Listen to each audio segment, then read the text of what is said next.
Welcome back to Tales of Abundance. I'm Dr. John Oberg. Joining me, as always, my co-host Randy Lorensen. Hey, Randy. Hey, John.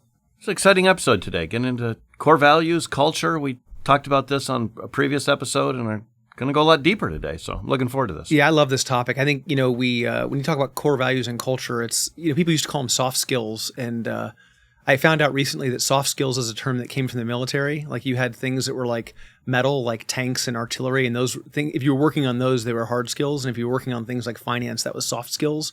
And we consider finance a hard skill now. I think maybe we should consider core values a hard skill too. Maybe after this episode, listeners have a different perspective if they think that core values are soft skills and less important. Well, John, let's jump in. So this is an area to the listener that John has really helped me, right? Because I think like a lot of people, I'd heard core values and I'd heard companies and people talk about them.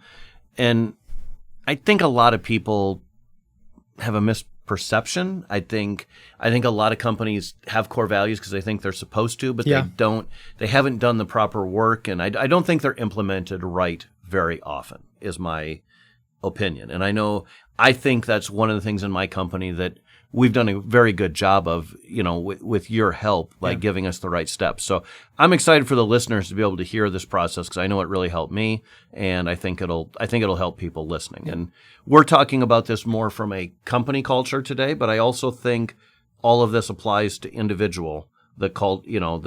I think this can be applied to an individual as well, but we're going to talk about it more from the perspective of the company. Yeah, same concept, different application. I think everyone has core values, whether they kind of are explicit about them or not.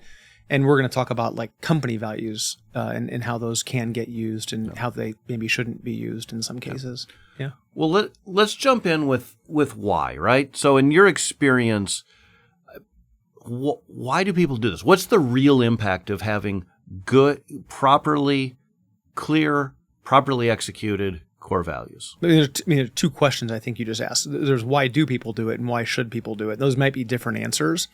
And so I think the time that I became most aware of core values was after a book that Jim Collins wrote called Built to Last, and then he wrote one, Good to Great, after that.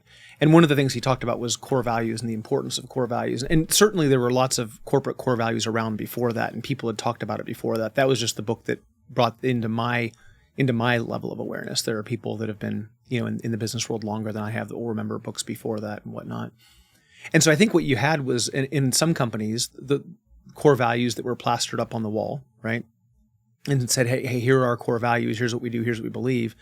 And if that's all that gets done, I think that there's a real danger there. I think that there are many employees in the world, even today, that look at their company core values and look at the behavior of the leadership. And the unspoken core value is one of hypocrisy. Like you don't follow the core values, and that's not an okay thing.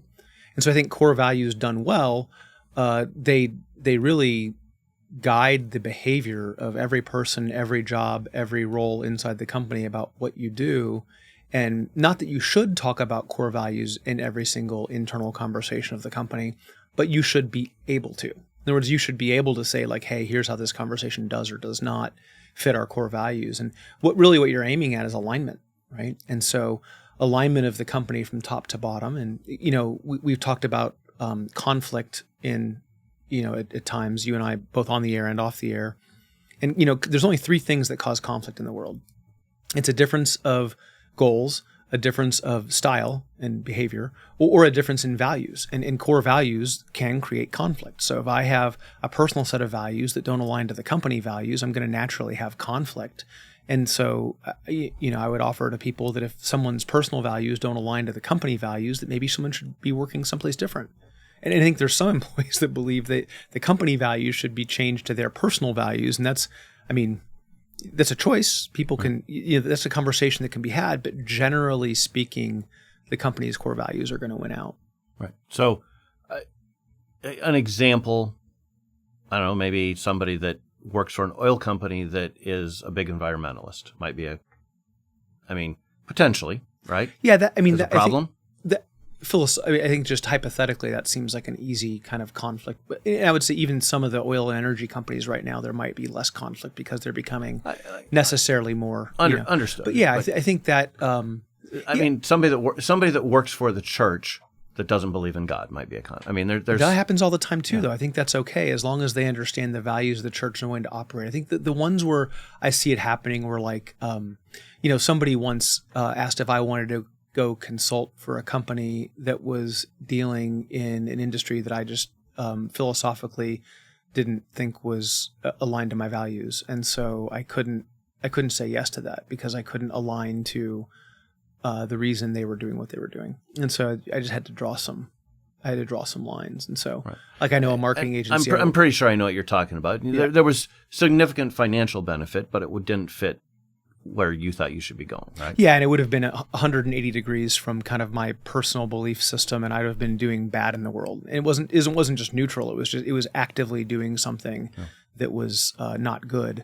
And and so I wasn't, and it wasn't like I was going to take out a newspaper article and call the company out. It just didn't fit with what I was doing. So okay, and I think that can be neutral too. Like separate and distinct and different from that. I had a consulting agreement at one point in my career where it led to someone in the gaming industry offering me a job to come work in that industry, and I don't think negatively of the gaming industry. I go to casinos when I'm in Las Vegas, and I'm not a big gambler, but I have no problem playing blackjack or craps or whatever, and I don't have any judgment of people that do that either. But it wasn't the industry that I wanted to be in because it just wasn't where I was headed. Right. And so I think that you can have like values misalignment where there's active conflict. I think you can have values that just don't line up and it's kind of neutral. And I think then you can have values that kind of are really accretive and they 1 + 1 = 3 kind of situation where things are really, really good. And so I think in order to understand where somebody is with that, the company has to understand its core values. The person needs to understand their core values. And sometimes companies, I think, can appropriately help people uncover their own values. And you and I have talked about how to do that inside of a company in a very appropriate managerial way. And then find alignment. And then if someone doesn't have a values fit, helping them move on to some place where they might have a better fit. Okay. Yeah.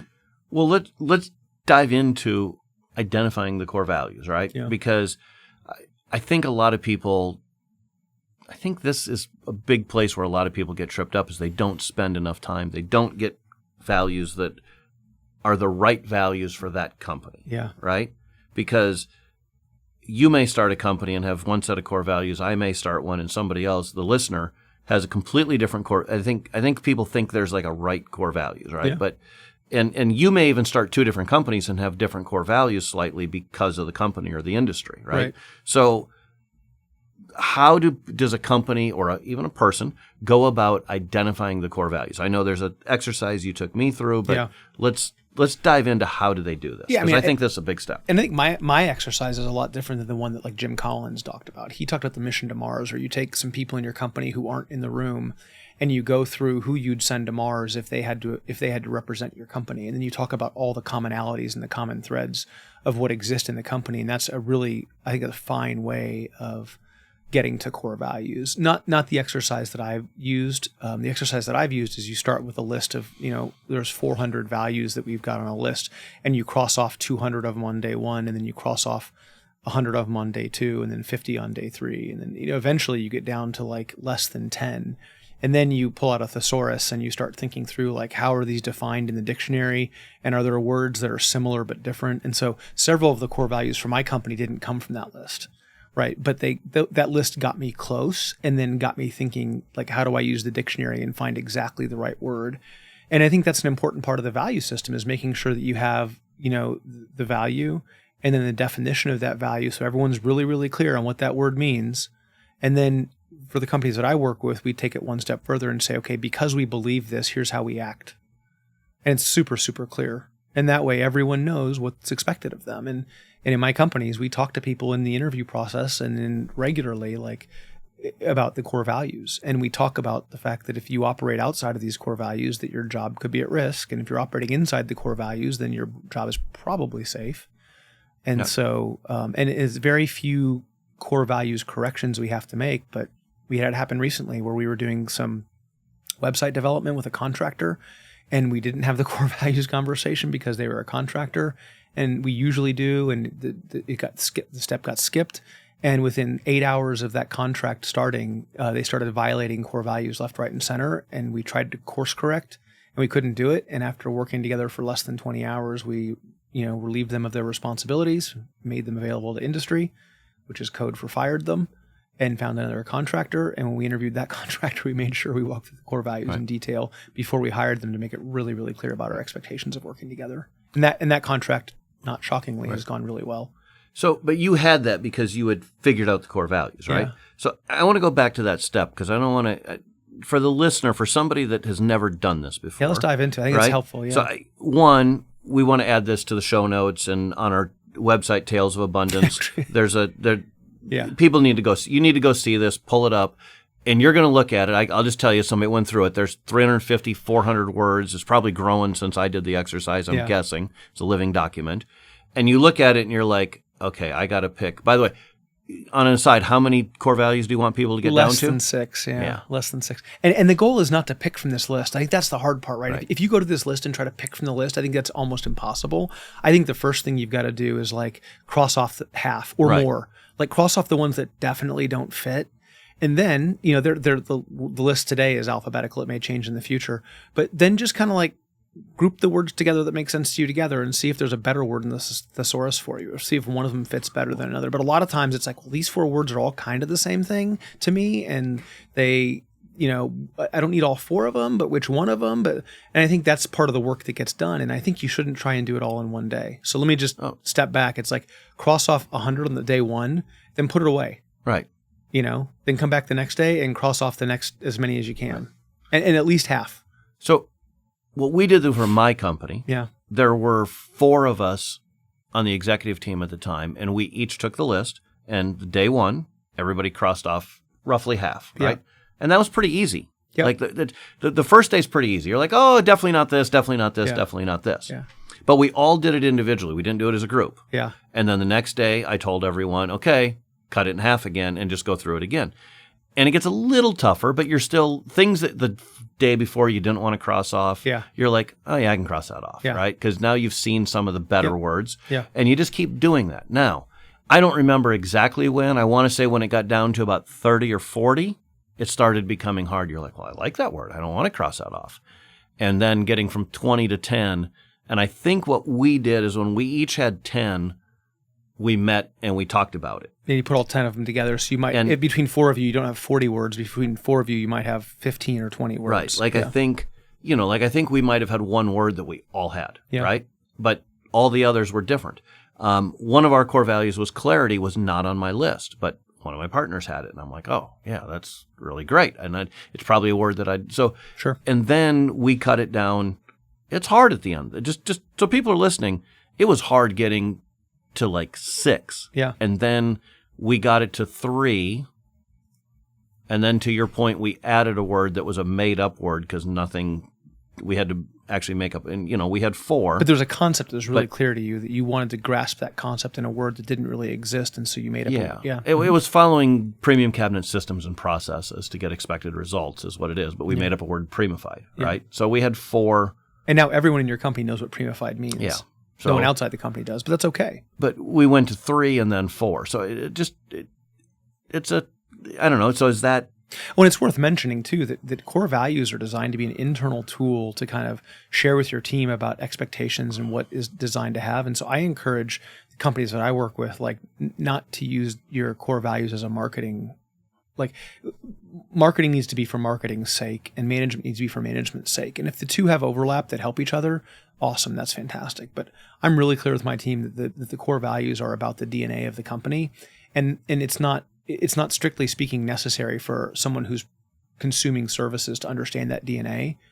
They can if they want to. We're not going to hide anything. They're totally transparent, but it's not a marketing tool. Right. This is an internal management tool about what's acceptable and what's not acceptable. And without that context, it might be hard for a customer to digest that.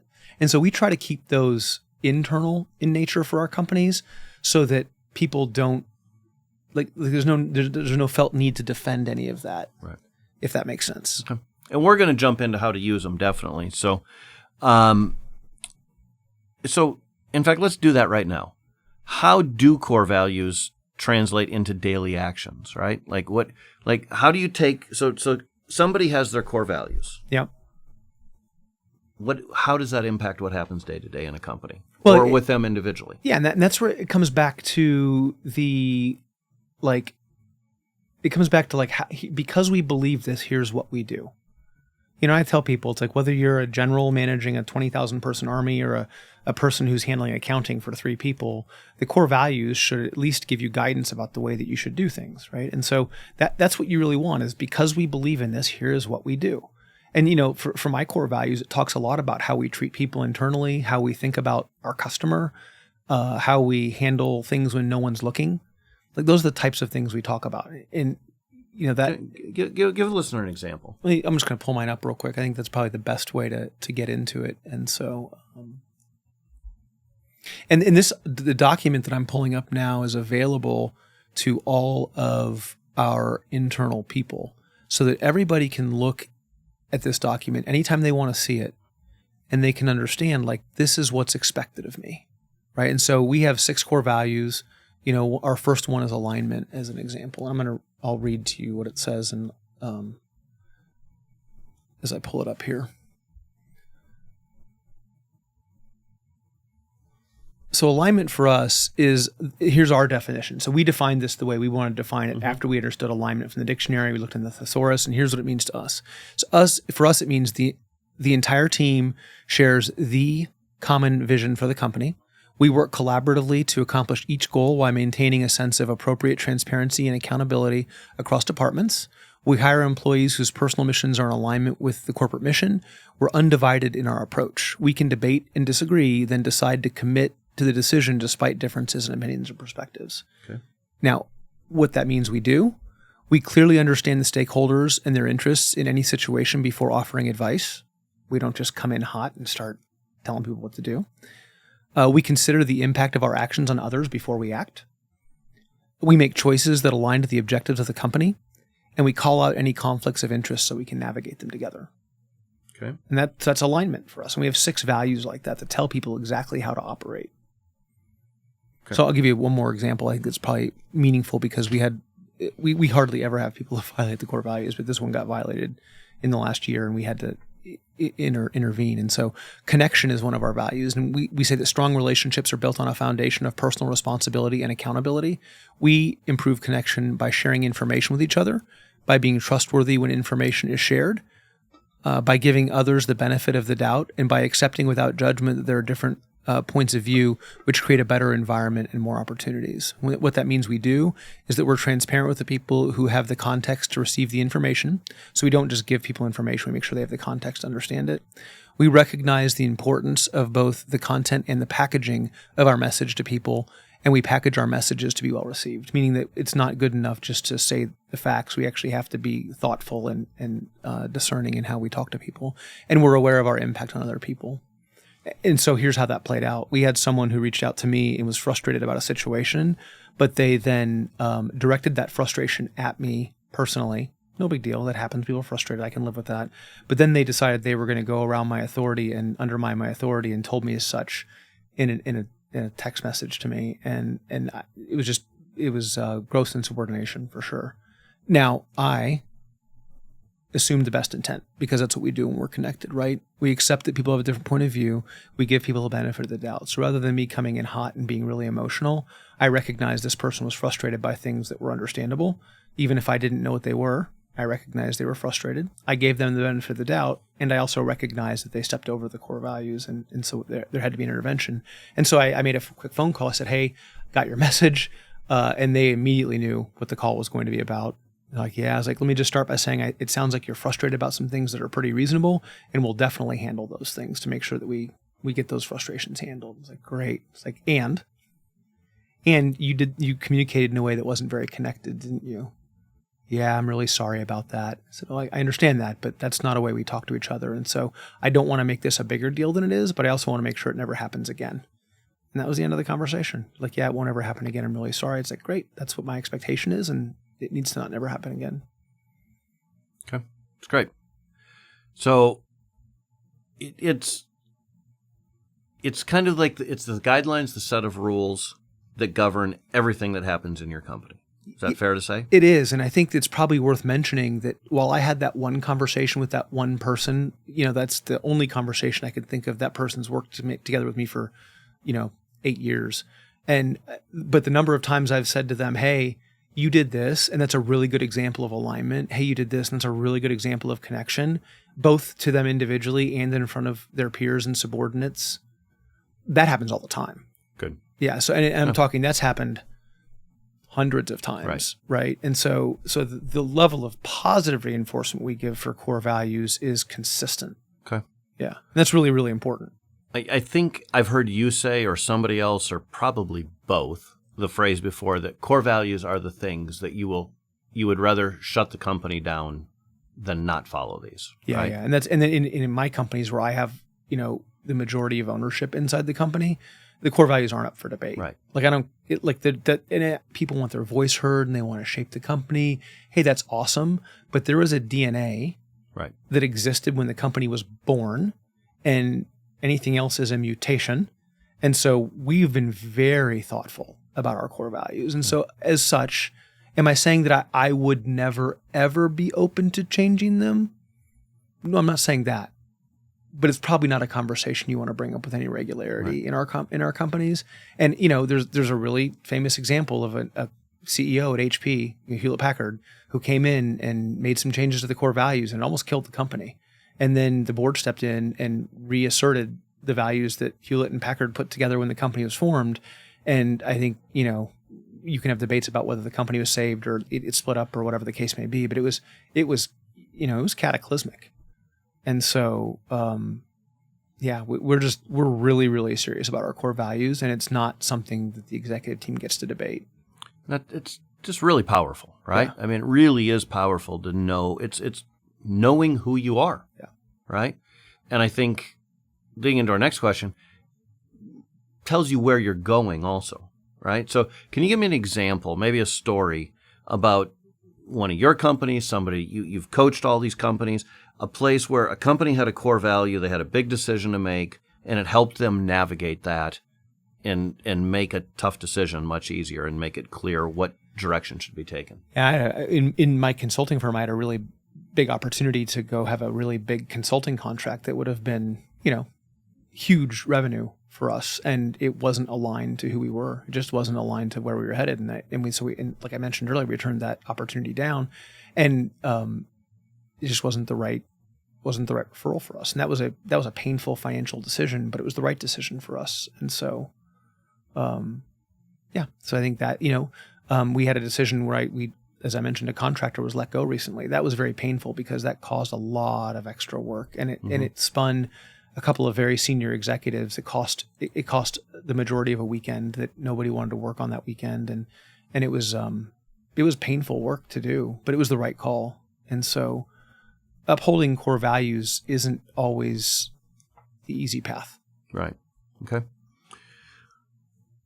What would you tell somebody that works in a company and they're having a hard time squaring their personal values with the company's core values? What would your advice be to that person? I mean, that probably not a very popular thing to say, but I think if my values didn't align with the company's core values, I needed to think very seriously about finding a company where my values are committed. Or if they're not so out of alignment, like if it's not against my core values, it's just not perfectly aligned, then just maybe I find places where the work that I am doing in my volunteer work or my after hours or an appropriate, unconflicted side hustle or whatever. Like, I think those are, like, not every single company that I work with as a consultant has exactly the same core values that I have. Mm-hmm. Right? Right.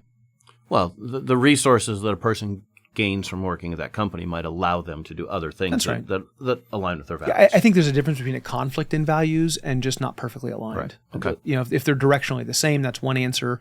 If they're, exactly opposite, that's a different answer. Okay.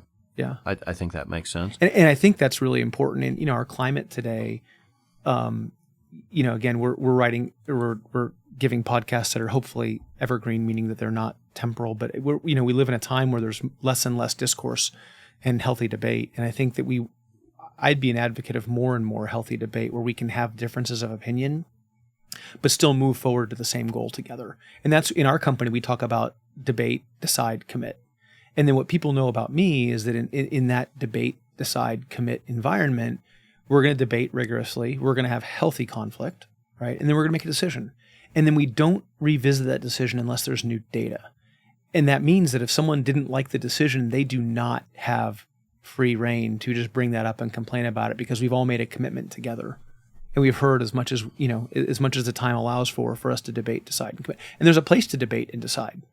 But at the end of the day, a decision has to get made, and different decisions have different levels of authority. And when I've made the decision to delegate things to people who work for me, and they've made decisions that I haven't, not the decision I would have made, but I made the decision to delegate to them. Yeah. And that means that I needed to support those decisions and be clear with them about which decisions have to rise back up to me and which decisions they get to make. And sometimes those decisions have been suboptimal, and a lot of times they've been decisions better than I would make too. Yeah. Let's circle back to the scenario where there's an employee that maybe their personal beliefs, values don't align with the company's, right? Yeah. Now put yourself in the role of the CEO or the manager at the company.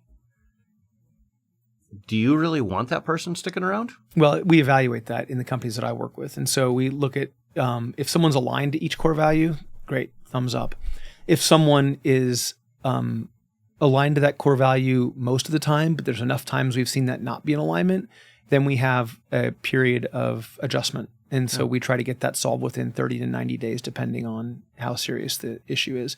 And if someone's just clearly against the core value, then there's a very short trend, like a very short correction period. And if not, we find a way to move on. Yeah, my thought process is, from my experience, I guess, that if that person's values don't align, the chances of them being happy there, being a productive employee, are pretty slim. I mean, it could happen, but it's pretty unlikely. Yeah. And it's not like we're like looking to swing the axe and like fire. Like, it's not the point. Like, we talk about these things in the interview, and we're very clear about who we are in the interview. So there is no mistaking that going in. Yeah. I know I've had conversations getting rid of people and bringing up like, look, you just doesn't seem like you fit what we're doing here. Yeah. And you can all just see a sense of relief come across. They knew it, right? And they've been wanting to quit, or what? Like, it just wasn't a good fit, right? Yeah. And they land somewhere else where they fit better. And it's important that that managers understand how to take each management conversation back to the core value. Again, not saying they should take every conversation back to the core values, but they should at least be able to identify how the core values are playing in each management conversation. This is a new muscle for most managers, and it takes a significant amount of brain power for a short period of time to get that right. But once you've practiced for 20 hours of conversations over the period of a month, it becomes like second nature. Like, it's not as hard. So I want to fully acknowledge the energy it takes up front to do this work is something. Yeah. But it is worth it. And to the extent that core values selected are not aspirational, they're what are actually happening, it's going to be easier. To the extent that the values are aspirational, I don't recommend that. I think that's a really, really hard environment to be in. Let's dig there. Okay. So, because I think this is a big problem with a lot of companies, right? You gave the example earlier. They create the core values, they put them on the wall, they look nice, and they never think about them again. Yeah. Or they pick buzzwords, or but they don't really mean it. And the hypocrisy. That's more detrimental than not having values at all, by the way. Oh, yes, absolutely. So if somebody's listening, they have a company, they're like, I'm going to do your exercise, I'm excited, I'm going to implement this. But, so step one, we go through the exercise of figuring out and defining all of it. That by itself might take a couple of weeks. Right. Right. If you really work at it. And so now you've got this document that has 4 to 6 words. It's got the definition of each one. It's got what that means for us. The next step is the hardest one, and the one that most people skip, and that is the leadership team lives them out for 90 days without telling anybody, and just holding each other accountable to those core values to see if they're actually able to live out those values. And if they're not able to, which happens more often than you might think, they come back to those values and say, okay, what are our values actually? And that's okay. That is okay. And that may go on for a year. Like, this is not something you just muscle through in 2 weeks and get them up on the wall and have. And I've watched companies do it. Like, let's make them a word. Like, the first letter spells something out, and that's like, that generally doesn't go very well at that. And you know me, I like to move fast. Right. This is not an area to move fast. They say measure twice and cut once. I think you want to measure 100 times and cut once here. I don't think you want to push these out to people until the leadership team is really living them out. Once the leadership team is explicitly living them out inside the leadership team, and they're bringing every conversation, able to bring it back to core values regularly, then I think the leadership team can slowly start to talk about that with people over the next 90 days. Then you can start to think about putting posters up on the walls. Yeah. I think this is a big step, and I don't know if you remember this when you helped us with ours. One of ours was excellence, and part of the definition that we created for excellence was handling situations with grace and treating people better than they deserve to be treated.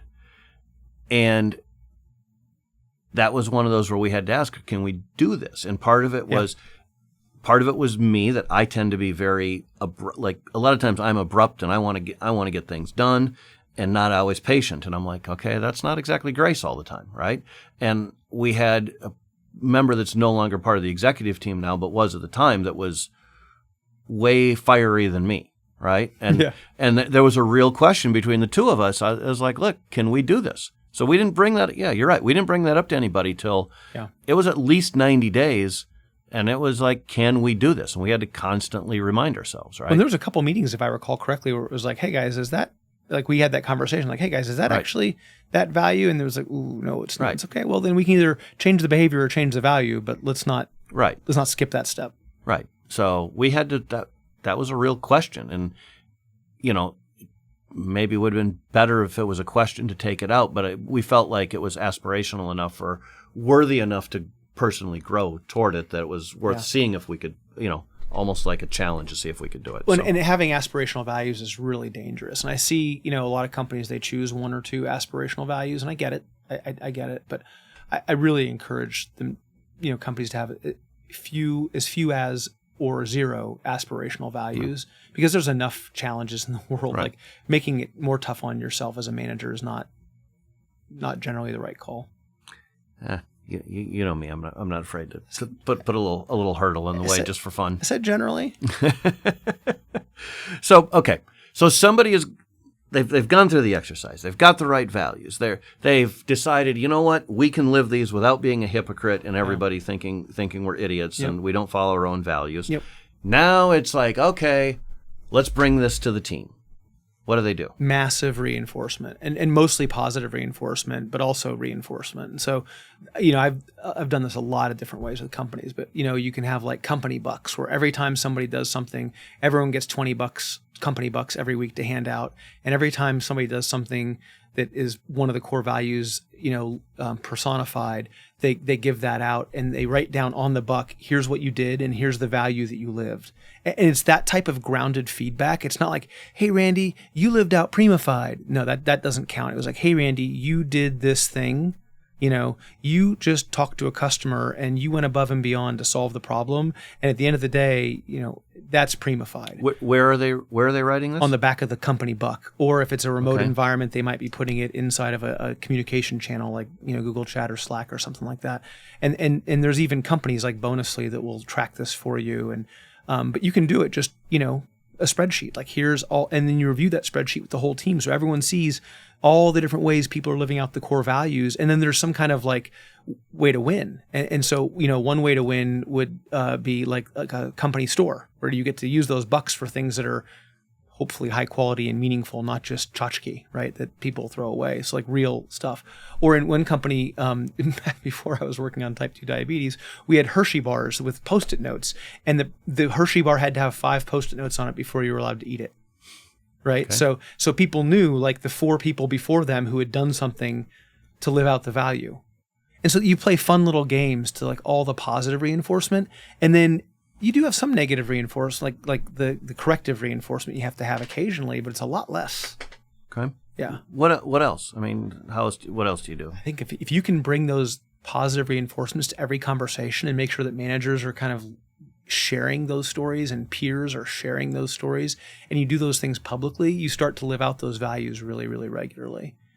And I think then not changing the values, not shifting people, like that's why you want to do all that work up front to make sure you really get it right and think about all the unintended consequences and have those conversations early on. I was a part of an ownership group of a company that we sold recently where we really, really had some good core values, but one of them was really aspirational. And it was hard. And so there were times where, as one of the ownership group, I had to go to the CEO and say, hey, look, here's that core value. And like, what happened here today? And to his credit, I mean, he really, really was passionate about living them out. And that meant cleaning up his side of the street sometimes too, and recognizing where there was a miss and moving on. Okay. Yeah. So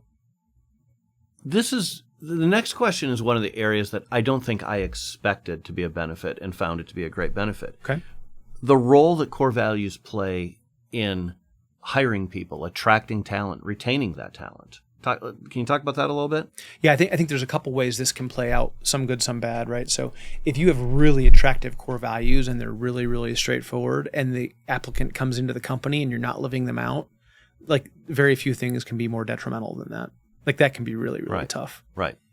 But if you have really, really strong core values that are attractive to people and you live them out, you get people saying things like, I've never been in an environment like this before. It's one of the best workplaces ever.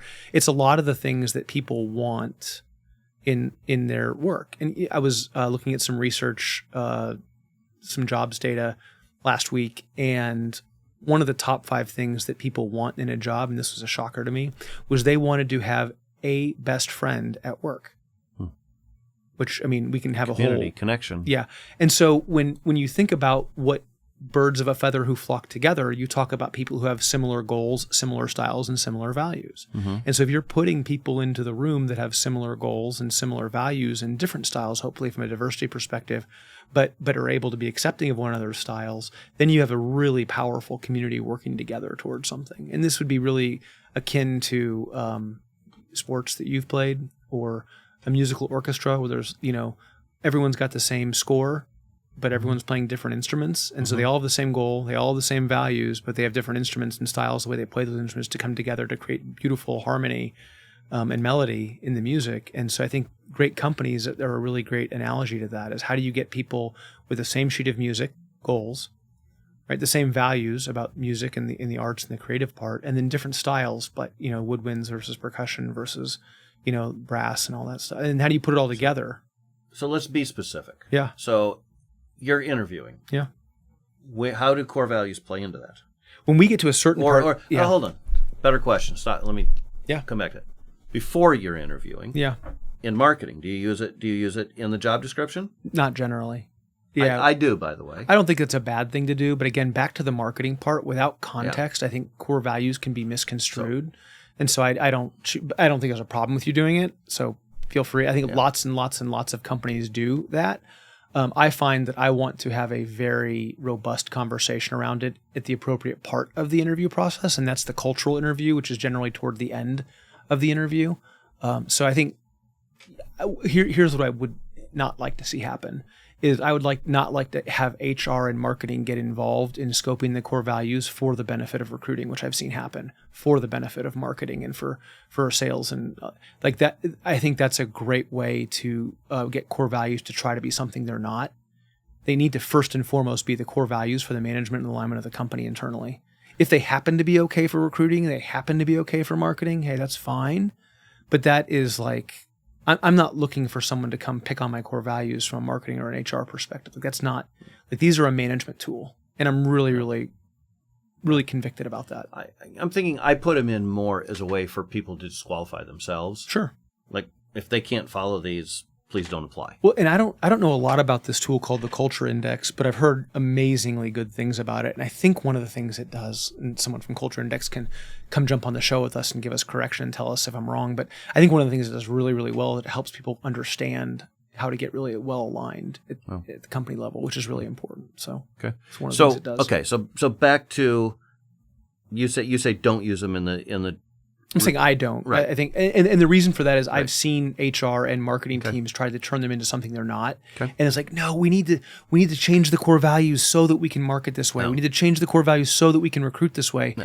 It's like, yeah, no. For me, it's simply cut, paste. Here's the 4 core values with the definition of what they mean. Yeah, I think people need more context. And if you can't do it, well, ours are pretty clear, I think. Yeah. But if you can't do it, please don't apply. That's pretty much what it says. So regardless, somebody now goes through, how do you use it in the hiring process? Like what Yeah, so we, when I'm involved and I'm the architect of the hiring process, the first thing we do is have a really, really clear job description, compensation, all that stuff, and then we have where we go through assessment and we assess someone's competency before we assess the cultural fit. And it's even though the cultural fit is, I would say, arguably more important than a competency fit, I would say cultural fit's more important. We do interview for that second. Because once you have a cultural fit and an emotional connection with someone in that way, it's hard to objectively assess their competence, right? Interesting. And so the goal is to objectively assess their competence and then assess culture afterwards, even though it's more important. I know people say, well, I want to assess culture because if they don't get past that, they don't get to cultural, they don't get to, I just want to know right up front. I get it. I hear that. I disagree with it. And I disagree really firmly with it because if you can't objectively assess someone's competence, they're going to be a great cultural fit and not be able to do the job, and then you've made a big problem for both of you. Yeah. No, it's interesting. I've never thought about it from that standpoint. Once I like you, I'm going to give you the benefit of the doubt in ways maybe I shouldn't when I'm evaluating you. It's almost impossible not to. Yeah. So I'm really, really firm on that, and I've got a well-grounded professional opinion about that you should always, always, always assess competence before cultural fit. Even though cultural fit, I will acknowledge, is more important in my world than competence. I get it. So interesting. Then when we get to the cultural part, it's like, hey, there's some things you should know about our culture, and so these are our core values. They're not debatable. They're not up for boundary discussion. And if someone makes a mistake and they're operating within the core values, the chances are that their job is likely going to be less at risk. And that's even if they make big mistakes in some cases. If you make a small mistake as an employee of this company outside of our core values, there's a decent chance the job is at risk. I'm not saying it always will be, but just understand where that really bright line is. We give people a really, large area to play in.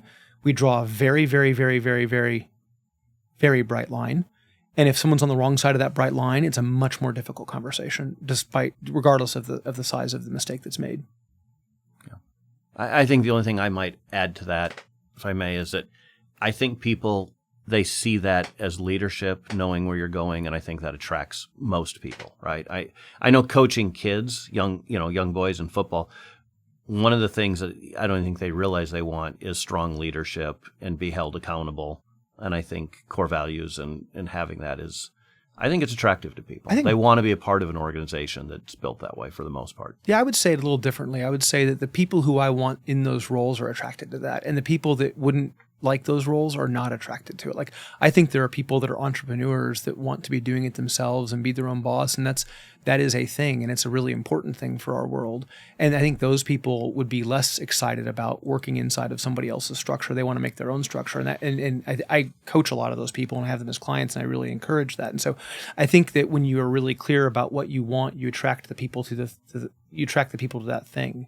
And there are different things that attract different people for different reasons. There are lots of jobs that I couldn't or shouldn't do.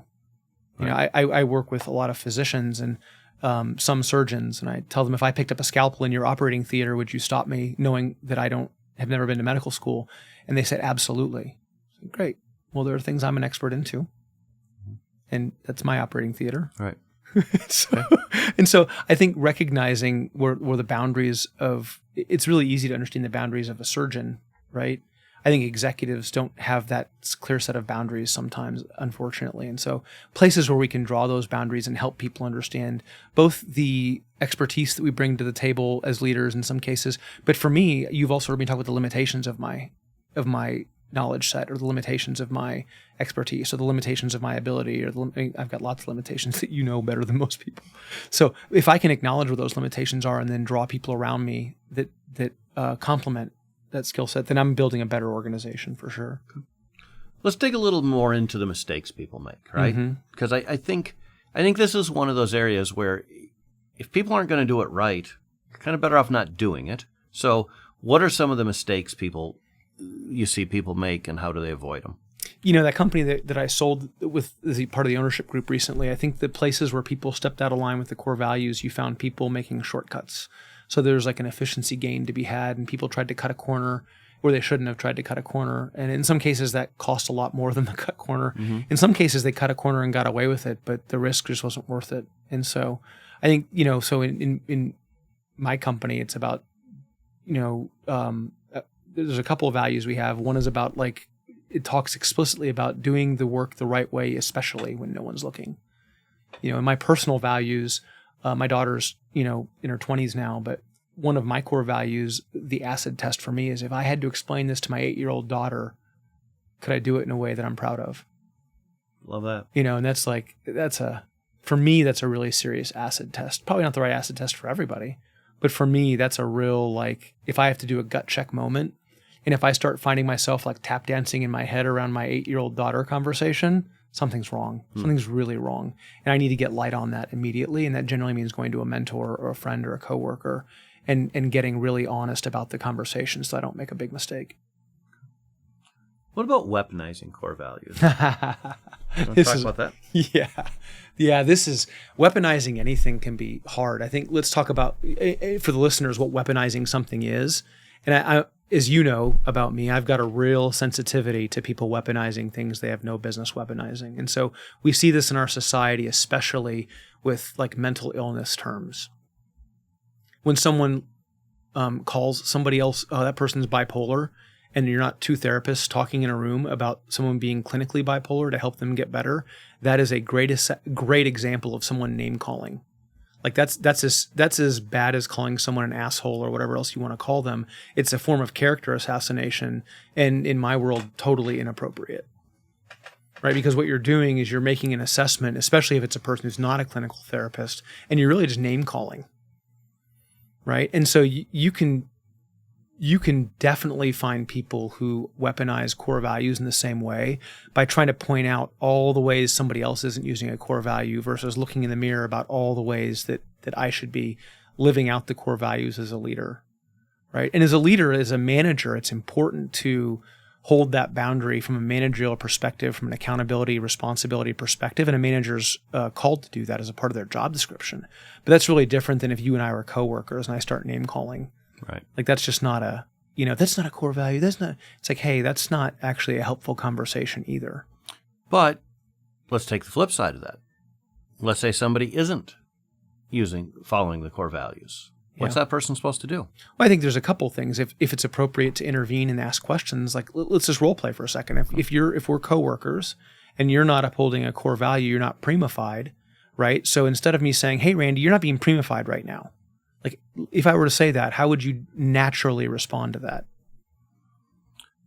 Well, not you personally. How would most people respond to that? I think most people are going to get defensive, right? Right. Yeah. And so if I said, "Hey, Randy, I noticed the way you handled that with the customer. Can we talk about that for a minute?" Yeah. So it's really important for the entire company to handle things in a certain way. And I think maybe you didn't mean for this to happen. So I'm offering the best intent. But is it possible that wasn't prima-fied because I noticed that this, and this didn't get done, and maybe you just missed it, or maybe there's something going on I don't know about, but I just wanted to ask for the benefit of the customer and the benefit of the brand. Yeah, I probably missed that. I didn't really think about that. Well, hey man, if it's a miss and I can be supportive and help you in that miss, I want to be here for you. Okay. All right. So now, so out of role play, I'm protecting the brand and the company and you. Right. I'm not blaming you. Right. It's like a blameless interaction. Right. Okay. Now, by the way, I don't teach people how to do that. I don't think that type of intervention happens very often, or employees aren't likely to do that to their peers, right? That's more of a manager. And we don't ask people to either, Right. by the way. Right. So I think it's possible to, Right. but I want to be clear to people who are listening. I don't ask or train people to do that. I do think that in the world of I just want to say in the world of sexual harassment and inappropriate behavior, and I do think that third-party bystanders do need to step in and say things appropriately and need to be trained how to do that to have a healthy work environment as a rule. And I think that we all have a responsibility to know how to intervene in those circumstances as a peer, as a manager. I think there are times we have to step in, and there's issue of people not being included, people being, I think there are times that everyone's got to know how to step in. So I do think we need to have training on bystander intervention, for sure, but appropriate bystander intervention. And I think we all need to play a role in that. And that's just a tough conversation for sure, but it needs to happen. Okay. So, let's say we got a listener out there who they have core values. Maybe they've had them for years. Sure. Maybe they've just created them, or maybe they create them now, and 6 months down the road, they want to know, are these working? Am I aligned? Am I following? What would you tell that person to how to evaluate, right? Part of the role of a leader. They got to be able to evaluate and identify, am I doing it? Am I doing it right? How the hell do they know? Yeah, I think in a company, that's a great question. By the way, thanks for calling out the role of a leader. Love it. Okay. One of the frameworks you have for the job description of a leader. I dig it. I think for a leader, core values are something that get looked at in our companies where they're really, really ingrained in the day-to-day.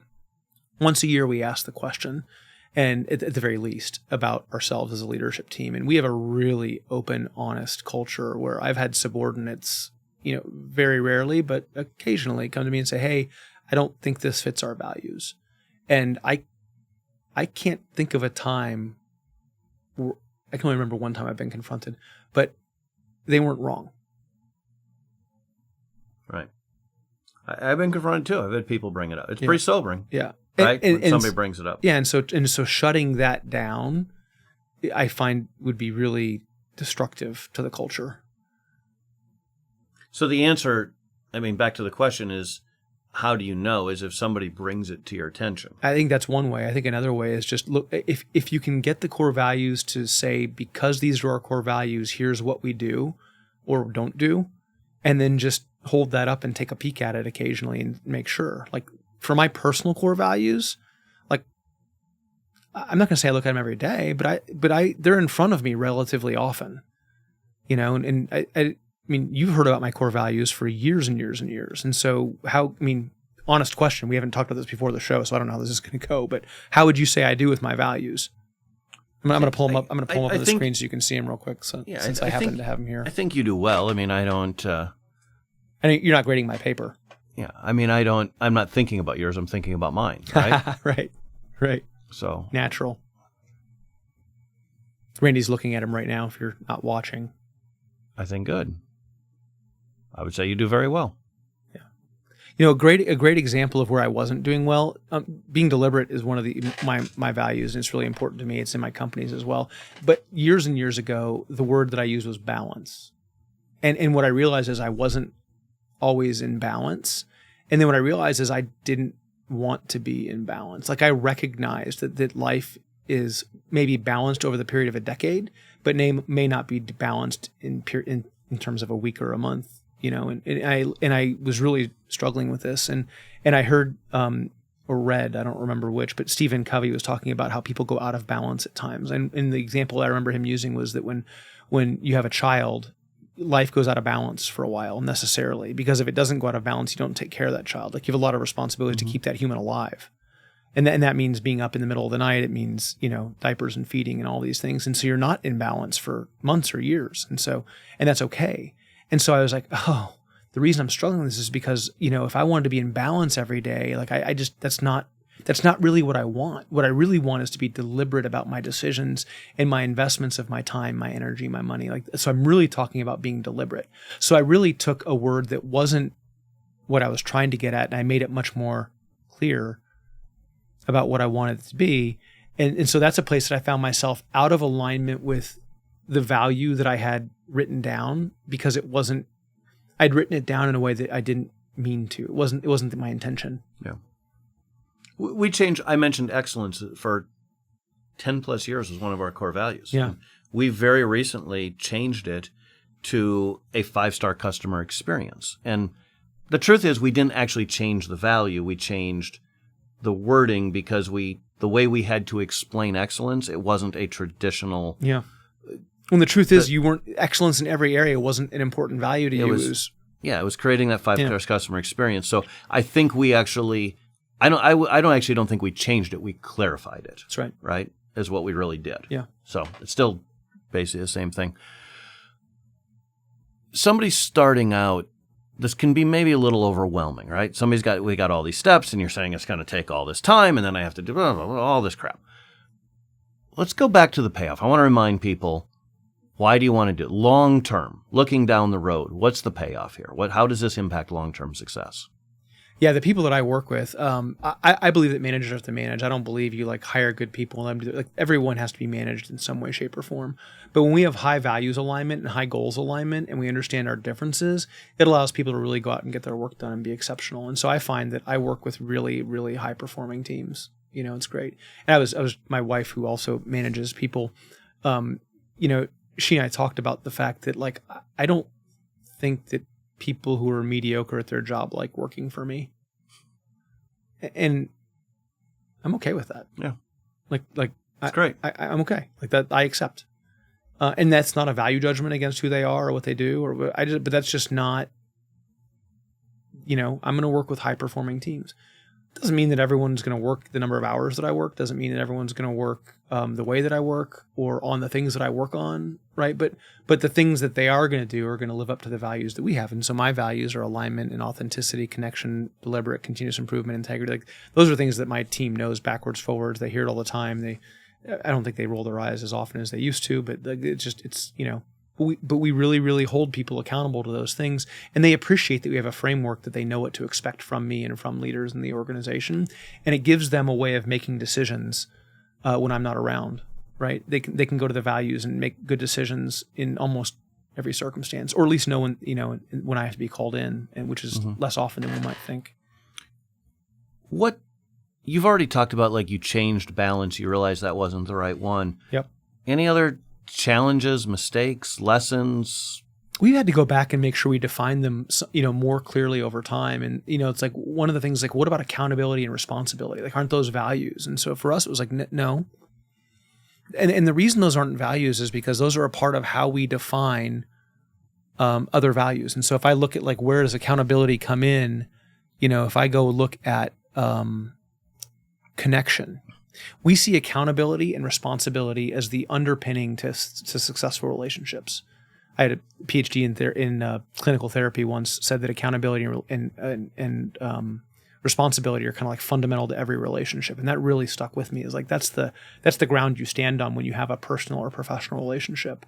And so when we talk about connection, those are just those are the planks of connection for us, and everyone's clear about that. So we don't have accountability and responsibility as core values. Those are the planks of connection for us, which means that people are accountable and they are responsible in our organizations, and we've got that going on. And so, yeah. How has this impacted your life? How has John Oberg benefited from this? I think I'd love to hear your perspective on this too after I've answered the question. I didn't see this question coming, so I'll have to react to it. And I'd love to hear how you think it's benefited me. I think that it provides a level of self-certainty where I can step into some unknowns with a little bit more confidence, maybe overconfidence in some cases.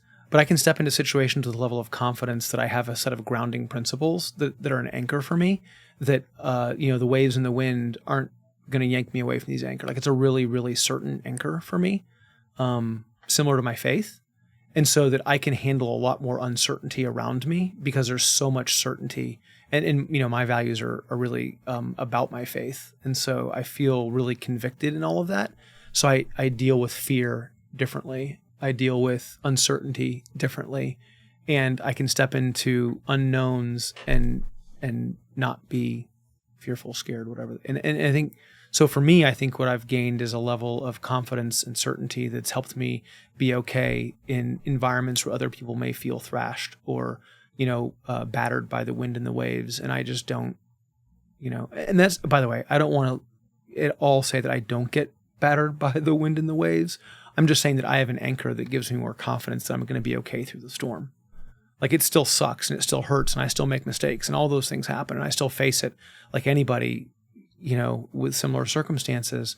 So I'm not holier than thou, but I just think that I'm a little less thrashed by it than someone who doesn't have core values. I think that's how I would say it's really. And when I have to make really hard decisions and I don't know what to do, I can go back to my values and I can place those hard decisions across that set of filters and say, okay, well, I can filter out things that don't fit my values immediately and make that a little easier. Yeah. I like the anchor analogy, right? Or a foundation. I think of it more as a foundation, Sure. but same concept, right? Yeah. So I'm going to answer for me. When you were saying you wanted me to answer, I don't know if you were saying for you or me, but I'm interested how you view it for me. Then we'll turn the tables around for you too. I didn't disagree with anything you said, but I would even say for myself, it's pretty much that, right? I think it's if you're thinking about running a company, you have decisions to make, and it's really, really valuable to always have that core value. Yeah. And you can just start and simply ask yourself, does this fit our core values? Mm-hmm. Is this aligned, right? I think it gives great clarity, which ironically is our first core value, is clarity. Yeah. And I think that they help give that in almost every situation. And similar to you, I probably got this from you. I tell people, like, look, you're going to make mistakes. It's okay. As long as you make them within these core values, it's just going to be okay. Yeah. Everything will work out. Now, if they're outside the core values, your job could be at risk, right? Yep. But it gives a calm reassurance. By the way, that's not to say that if Direction. someone's inside the values and not performing, that their job is safe. Like, just to be clear about that. But it's safer for sure. Yeah. But that mistake is gonna be okay. Yeah. Right? As long as they're doing it Yep. in the right direction. So One of the things we haven't really talked about is that if I'm in a big company that has core values, but they're not being lived out in this way, and I want to have my department work on this, what do I do? Because I don't want to go against the company core values. I don't want to write my own core values. And so one of the things I've seen managers do in that circumstance, both senior and junior, is say, okay, well, here are the 3 words we're working on that align to the values. So here are our 3 themes for the year. And so you can pick themes within the values that are a subset of those values to work on. And that's a way that a manager can actually create a frame inside their organization where they want to have more of this, but it's not being provided by upper management. Like, that's okay. The goal is not to then go change the way they manage you. You're going to get what you're getting, and you can't change other people in that way. And so the way that you create that is you say, okay, here are the things we're going to focus on. Here are the 3 words for the year or for the month or for the quarter or whatever the case may be. And that's a great way to say, like, it's not changing core values of the company, but you give people a focus and about what's acceptable, not acceptable, what the priorities are, et cetera, et cetera. Okay. Anything else that I should have asked that I haven't asked? We didn't talk about culture and how the culture. We didn't talk about performance a lot and how this drives performance, but I do think it's worth saying that a company exists for a reason, and some companies exist for profitability. Some companies exist for social benefit. Some are nonprofit companies that exist for that nonprofit purpose. But organizations, probably better said than companies, organizations exist for a reason. And when we try to turn that reason into something else, we've got to ask if that shouldn't be another organization doing that work, right? And so I think I think you've heard me say, a man who chases 2 rabbits catches neither. And I think that's an idiom or a expression that comes maybe from Confucius. Confucius gets credit with a lot of things. I don't know if that's true or not. I haven't looked it up. So does Mark Twain and Ben Franklin. Just give it to them. It's one of them.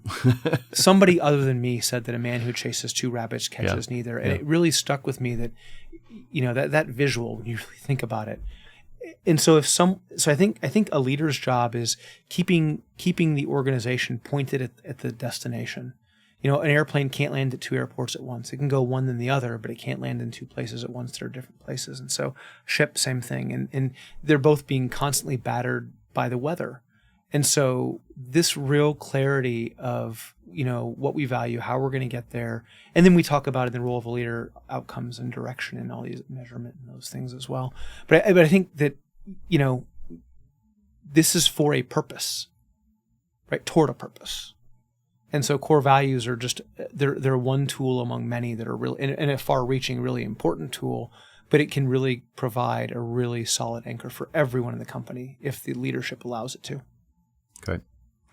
Well, John, thank you so much. I think this has been great. I would encourage people out there that just, if you've never dipped your toe in this, dip your toe in, dive head first, whatever your style is. Yeah. I can just tell you personally, it's been incredibly beneficial, right? It's hard work.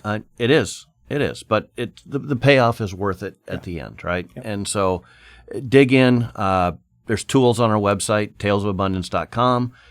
Please feel free to use those to make this journey easier. You don't have to figure this all out yourself. A lot of this, John has great tools he's put together that are available to our listeners. So and reach out to connect. I'm free to talk. Yeah, great. So thank you for your time. Until next time. Yep. Thanks, Randy. Great.